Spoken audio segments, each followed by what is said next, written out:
Lauren and Meredith, good morning. Each one of those buses costs $1.3 million, and they're back out on the streets today for testing. But on the bus this week, there's hundreds of these sandbags on board.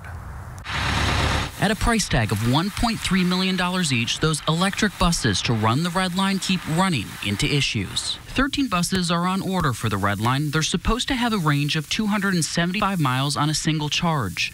But after Call 6 obtained internal IndyGo testing documents from sources, those buses are only averaging 205 miles. But now sources tell Call 6 that testing was flawed and the range will be even less. It's because those tests by IndyGo were done without simulating any passengers on board, just the bus driver and a few staff members. They didn't factor in the thousands and thousands of extra pounds added to the bus when passengers start riding it. Bus experts we talked to say the range will drop dramatically when weight is added because the motors have to work harder. The bus being used by the Red Line is the same model that was plagued with range issues in other places around the country, like in Albuquerque, New Mexico. Frankly, dealing with that company and those buses have been a challenge, a huge challenge. In November last year, our ABC sister station, KOAT in Albuquerque, was above the buses as the city returned them to BYD because they weren't getting the 275 miles per charge as promised. Sky 7 was above the buses as they moved out of town on I-40, but the fleet didn't make it far.